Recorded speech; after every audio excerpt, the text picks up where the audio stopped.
We're looking at the situation as we build up to that election, threats of state of emergency in Anambra State, preparedness of INEC, evaluation of political campaigns, and readiness of the electorate for that very crucial elections. Ma, thanks for joining us on Kakaki this morning. Thank you for having me. I started by saying actually that you will be talking to us about, you know, the endorsement of the Senate on the electronic transmission of results. So let's quickly start from there. What was your reaction to the endorsement? Okay, my reaction is that I thank Nigerian people, civil society, the media, just everybody, even some governors for. We have amplified our voices that this must happen. And they did the right thing by allowing INEC, not usurping the powers of INEC. If they have gone the other way, we will still be engaging them, but there's nothing we would have done. But we thank God and thank Nigerians. And there is also lesson from it, that when we join our voices together and work together, that our elected representative will obey us. They are just behaving as they are our Lord and Master because we have not actually decided to engage them and say, no, this is what we want. And also we thank INEC for standing with the people, because we know in the past, INEC, we don't even understand when they were. But now we thank INEC for standing with the people. And also INEC know that their own fate is at stake if they don't stand with the people. Because everybody is saying the suffering in the land have united Nigerians. And we say, what can we do? The little we can do is to ensure free, fair, peaceful and credible elections in year 2023 general elections. And having results be transmitted from the polling unit is a way to go to have it. And also, all our children they will kill for snatching ballot boxes, they will be alive. So many things to gain from it. All right. So, based on this latest decision reversing itself, do you think now that the Nigerian Senate or the National Assembly is responsive to the yearnings of Nigerians? Anyway, I think they are beginning to listen to us. We don't know what they will do tomorrow because they have not been working for Nigerians. We don't know what they will do tomorrow, but we are also encouraging them to always work for them, for their constituencies, for Nigerians, for Nigeria, because they are critical elements. If coup happened today, they are the only ones that will disappear. They will still be executive, they will still be judicial, they will still be media and civil society. But it's only the registration and the money they are carrying, they won't see it again. So it's in their interest to do the right thing. Doing this too is good. They should do more. We've not tested their representation. We are beginning. If we have kept quiet, they would have robbed us of credible elections. And we will now go again and vote, and it will not count. And people will be murmuring and say, what is happening? But we have people, and they are always quick to tell us they are representing us. And they are there to make laws and to do oversight functions. But they are not doing them. So they're just wanting to say it and another thing. This is a very good beginning. Right. I hope it continues. Thank you. Ma, like Oliver Twist, there's always more to ask for when it comes to, what's best for citizens. Ma, let's divert our attention to Anambra State now. A lot is going on in Anambra State. There's the threat of a consideration of a state of emergency in the state. There's also been violent attacks, on institutions and individuals in the state. But election campaigns are ongoing, and the Anambra people seem, to be ready for that election. But the federal government is not so sure you just came in. Tell us, what is the feel in the state? Okay, last week we went to hold meetings with stakeholders. We traveled Tuesday, came back on Thursday. We actually had our meeting last week, Wednesday, in Oka. When we got there, we saw we saw fear. We saw fear. People were not sure. In the beginning, all the people they were invited for the meeting, stakeholders. They were not sure they would come. There are even some women that came when we were discussing. But when they came, the hotel told us that they just canceled many meetings the people booked for these elections, but they advise us not to hold the meetings. But you know, our convener, Mrs. Enobi, the convener of situation, is familiar with the struggle. So we decided we are going ahead to hold a meeting and all that. And when people saw we are meeting, many people started coming. Community people, NGOs, even security people who didn't want to come, and media. I even saw AIT. Initially, they didn't want to come. But after a while, we saw channels, we saw AIT. When they came, their colleagues joined them. By the end of the day, even when we finished the meeting around 3 p.m., they stayed with us till late. They didn't even want to go. And people were so excited. So, you see, the merchants of fear at work in Anambra. And everybody is amplifying the voice of the merchants, the enemies. There was recent attack, you know, on the Abga campaign rally. They have been of course have heightened, you know, these fears you are talking about. And it's not. And prior to that time, we've also seen, you know, several incidences of security breaches in that state. Ma, you know, from your reading of what is going on in Anambra State, do you think that state is safe enough for elections on November 6th? Yes, I think so. Because what is going on is that those who know they cannot win elections, free, fair, credible elections, are the one doing everything to make sure this election does not hold. And also they are celebrating when they hear that they flew the cat, they might declare a state of emergency. They were the people celebrating it. The traitors, the mercenaries in Igbo land.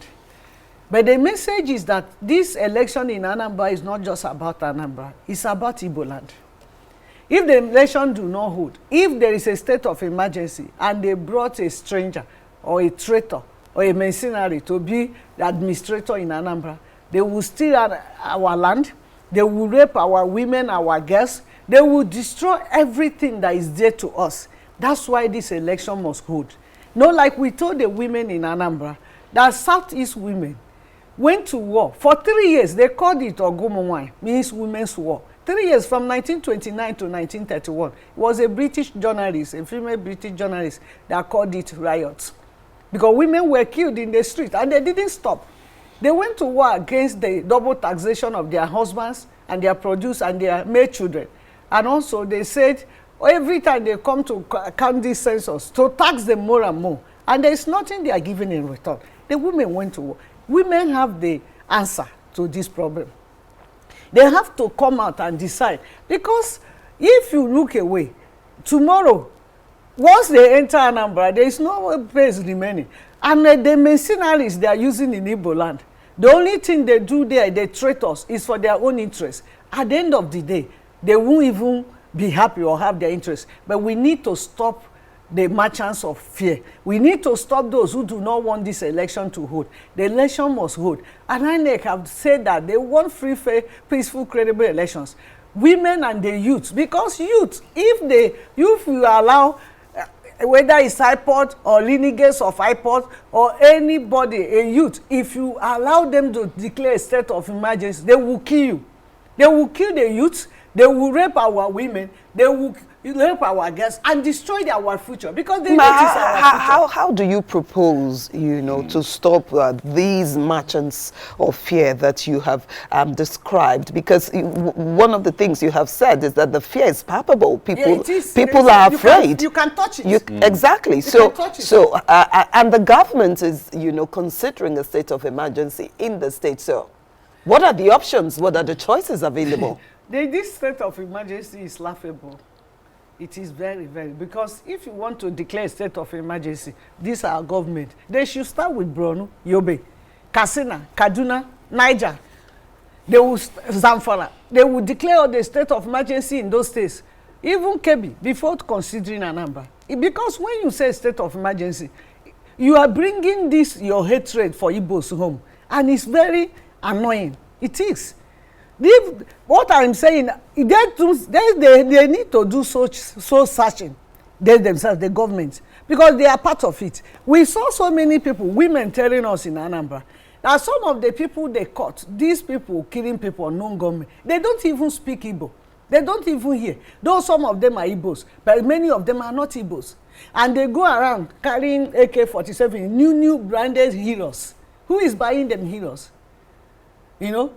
Now, the iPod people say they declare sit at home. Now iPod go around and say don't sit at home. And people are still staying at home. People will go and say don't come out. Who are the ones saying don't come out? The owners of sit at home have said come out. And that's why iPod people need to rethink and do something strategic for themselves, for the future of Igbo land. They need to come out and start going from house to house. Come out and vote. Come out and participate in this election. Because people have now catch on this their sit at home on their own agitations to now start perpetuating evil in the southeast of Nigeria.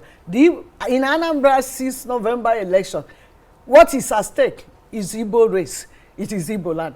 So we need to come out and amplify the voice of reason that this election must hold. And people should come out and vote. Because these are marches of faith. If they see people marching to vote, they can't open fire. They just want people not to come and vote. But when you come out, well, the last time we went for election, though it was not as bad as this, they were a day before, they were still going to come, election will not hold. And they were shooting, but people came out. This election, police must do their work, army must do their work. But they should not also go and be killing innocent people and hiding the intention there. We need this November 6th governorship election in Anambra to take place. Is the political leadership in other parts of the southeast giving the Anambra State government enough support in dealing, with this security crisis in that state? Are they? That was not our reading. And the man is saying that they are not giving him support. I don't also think that the man has done enough. Actually, I'm sure if he start working, it might be after they now through the cat and say we want to declare state of emergency. Because people that came for our meeting say the man is not doing anything. Apart from these violence, there are also communal violence going on in about 4 communities. What is he doing? Even where he came from, can't he even call the stakeholders to the meeting? Can't he even call these boys and say, what is the problem? What is going on? And tell them, let them see if this election does not hold. Well, what will happen? But it will be disastrous. Are these threats something that the government or the governor of Anambra State alone can handle? Yeah, if he has started handling it. Do you know the best way to solve this kind of problem? Is good governance, which he didn't give the people. It's good governance. But he didn't even do anything. When we went for year 2017 election, there were so many projects he started. After the election, he stopped all of them. So, but he could have actually started engaging. There were things that happened in River the other time. The governor went to the people, greeted them, and even gave money to some people. This even if you don't have brain, you can actually copy and paste. But he has not done. He needs to start doing something himself. He needs to go. When he thought he lost the election in year 2017, he was crying even on TV. He should go and cry to the church. And I'm also, because Anambra people predominantly are Catholics and Anglican, he should run to Catholic church. He should run to Anglican church. This is not the time to grassland. This is the time to tell them you have a problem. This election must hold. Because if it does not hold, by March 17, he's leaving that place. He cannot stay beyond that day. And if you are living a state in disarray, in shambles, it's not a good one you didn't perform. The other now, the state you are living, it's not the one they handed over to you. He needs to hand over a peaceful state. At least the way they handed it over to him to someone. Are there factors responsible for factors that has handicapped the governor from, responding to these threats in Anambra State? Okay, I am actually saying what he would have done. The governor would have run to churches, to traditional rulers, Is there a reason why he's not taking advantage of some of these? Why would he not take it? Once you have a problem, do you actually give a reason why you're not doing something? When you have a problem, what you should be thinking about, how to bring solution to your problem. You need interventions. You can go to your enemy to give you help. What he needs is to run to church, the church. I say we need help. Run to traditional institution. We need help. Women groups, they have powerful women groups in Igbo land. We need help. Let them come together. But I am not actually, because he has not done that, I am actually calling the church in Anambra State, calling women groups in Anambra State, traditional rulers. This is a time to step out. And even somebody like the former governor, SYMFONI, everybody, I respect him, many people respect him. You should speak out for people to come out and participate in the election, and for the foreigners to stop, because it's not good for the traitors, it's not good for the mercenaries, it's not good for iPod, it's not good for anybody. If that election does not hold, they will bring an enemy. It will be disastrous. As you've rightly acknowledged, we have a security situation in Anambra State. There have been senseless killings, you know, in the past few weeks. There have been attacks on public and private facilities. Must election hold in Anambra State on November 6th? Yes. All these are... Amid these security threats? Yes, because this security threats get towards to stop the election. The election should go ahead and hold. If everything will come to normal. All right. And that's why I'm calling the church. It is last minute. How many weeks to the election? It's just a last minute call. The church should step in. Once the church start talking, all the church is talking at the same time. The people will hear. All right, but we are now joined by program manager. People in Anambra should start talking to. We'll continue the conversation. Program manager, elections, Yaga Africa, Paul James has joined us in the midst of this conversation. Paul, good to have you come in and be part of this conversation. I'm sure you've heard some of the things that Ma said, but let me ask you, in spite of the threat, how do you expect INEC to proceed? Because Ma and her friends just came back from Anambra, and she insists that the fear is palpable and is deliberate, you know, to stop the November 6th governorship election in the state. Yeah, I quite agree with Umar. We have been on ground since June the 1st when INEC issued out the notice of elections, and then so far the Commission has ticked off 10 of the 14 items it has on its checklist for the election, the last being the last of which is the distribution of the electronic register of voters to political parties. So we could see that amidst these looming threats, INEC is somehow recording progress. What we have seen in the reverse is that voter education and mobilization has been low. The Commission hasn't done much, even for CSOs, because for fear of victimization, and of course, as someone has rightly pointed out, since August the 9th, when this sit-at-home order started, up until now, the state has lost a lot, especially in terms of electoral participation. When INEC had the CVR that started from July 26th to September the 30th in Anambra State, for 5 consecutive Mondays, the people of Anambra lost the opportunity to participate in the CVR exercise.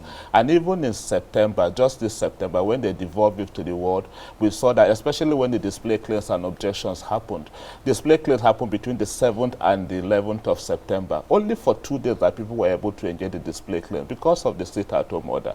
Amidst all of this, INEC is recording some miles, INEC is making some progress, but I fear that what we saw in 2017 could even be worse this time in terms of voter participation and voter mobilization. And as you also had rightly pointed out, the fear is always that the people that are not popular will continue to rule, to lead the majority in the state, because a few people will decide who becomes the governor in the state. You know, I'm wondering, INEC appears to be ready for these elections. The security agencies are also ready for these elections. But are the people of Anambra State, the voters in Anambra State, are they ready for these elections? Considering the fact that we've seen the people who have, you know, consistently complied with a sit-at-home directive by a proscribed group, out of fear, basically, you know, of attacks. Yeah. Especially because I remember I was also in the state in the week of September 12th to the 14th. We were supposed to meet with the traditional rulers on the 14th of September. You won't believe that that meeting was cancelled because of the fear of victimization by the secessionists. And so we have always seen, even when they called off the sit-out, it was called off, I think, on the 17th of September. There was a pronouncement by the leaders, by the group and the leaders in that region. But consistently we have seen, even on this 7th of October this month, we saw attacks also, coordinated attacks for people that, because of some people refuse to comply with the sit-at-home order. So you begin to wonder, who is issuing out these orders in the state? Whose orders should people respect? So people will not come unnecessarily because of fear of victimization. People's businesses are attacked. People are attacked. I mean, it's just too much. But I know even with all of this that is happening, just like we saw in 2017, with the threats of no referendum, no voting, election did happen. When the government is determined to hold election, the government will hold election. And we're beginning to see that. They're already pushing the security to the state. And so amidst that security threat, amidst those fears, election did happen. But like we said, we fear that turnout will be very, very low in the election. Yeah, voter empathy. Let's look at, the effect of that. If the turnout is low in that elections, how will the, election tilt? In what direction? What is the danger of that happening? Well, the danger of, you are going to have unpopular participation, one. Two, politicians, they thrive in this sort of environment. They love it because it is where you don't have turnout that they manipulate the process. It is where you don't have voters at the election that they manipulate the process. Good enough that INEC is beginning to do a lot, especially deepening technology to improve the integrity of our elections. But then, it remains to see what voters, what the politicians will do, because we have seen in the past, especially in the 2019 election, that they buy off PVCs, they connive with some INEC officials, they go to polling units, because then the authentication is 2 steps, either the PVC or your fingerprint. If one fails, you are allowed to go through the process using the second step, that is if the PVC is authenticated. So they buy out the PVC, authenticate the PVC, and they get to manipulate the process by voting. INEC has introduced the bimodal voter authentication system that is supposed to check both the PVC, both the fingerprints, and as well the facials. We want to see how that will be deployed in Anambra election, whether that will help to checkmate that. But of course, all of this is happening because some people are really enjoying, are behind this and are enjoying that this is happening. We saw it in Edo in 2020. We saw it in Ondo in 2020, where you got 18 local governments. 12 of 18 in Edo were already with all sorts of pre-election violence. In Ondo as well, 13 of 18 local government in the build-up to the election. So you didn't even see the security in those states come out to provide that level of confidence that they will provide security for election until very close to the election. This time around, we are seeing a reverse, where the security is out there early, but then somehow it's like 1 to 4. It's like the people in the state, or the secessionists in the state, have even more power than the security. People tend to, just like you have rightly pointed out, people tend to listen to them more than the security. Perhaps the security need to up their game. They need to really show the people that they are there to provide that sort of confidence so people can come out to engage the process. All right, Ma Odi is still very much around, patiently listening to Paul James of Yaga Africa. Ma, as we begin to wind down, let's do an appraisal of preparations so far on the part of the electoral umpire, that's INEC. From the point of view of your organization, the Alliance for Credible Election, do you think INEC is prepared for these elections? Do preparations so far suggest that we are going to have a free, fair, and credible elections come November 6th in Anambra State, should election eventually hold? Okay, I'm not working for INEC. I don't work there. But they say they are prepared, so I believe them. But I'll be in Anambra. We'll see it in the field. Yes, and then again, it's 23 days to that election now, counting down from today. And since you just returned, what did you see of INEC's activities in the state? When we got there, they just renewed. They just started campaign again. They suspended it by the time we were there. People, nothing was happening because everybody was afraid they might kill you and all that. So that's what they wanted to happen. And now, because now people are beginning to talk, which they would have spoken. What is happening in Anambra is not iPod. It's not. iPod have even said we are no longer there. It's unknown government people are afraid of. Because we had, when we got there, that like 2 Mondays ago, iPod members carried bell going from place to place. Come out, come out. Nobody came out. No, we have cancelled the seat at home. There is no seat at, come out. So what we are saying, in order to make sure people come out to vote, in order to defeat the traitors, the mercenaries, those who do, you know, there is a history to this. In the past, elections don't hold in Anambra. Anambra is one, if it's not the richest state in Nigeria, individual base. No, elections don't hold in the past in Anambra. They just count votes and they pay for it. But recently, elections started holding. So they will do everything to stop it from holding. And once it holds, there's nothing anybody can do about it. And that's where what I'm telling you, where the traditional ruler comes in, where women groups come in, that's where the church comes in. And that's where people that matter should enter radio stations every day to say, come out and vote. If you do not vote, if they declare state of emergency, we will all pay for it. Our future is at stake because they will kill our youths, they will rape our women, they will rape our girls. Just take a look at what is happening in the northeast. What will happen in Anambra? But because in Anambra, there are so many groups, violence group. They have unknown government, they have iPod, they have court members, they have all kinds of groups that are killing sport merchants. So, and they have started making money from it. Once you are making money from anything, it's dangerous.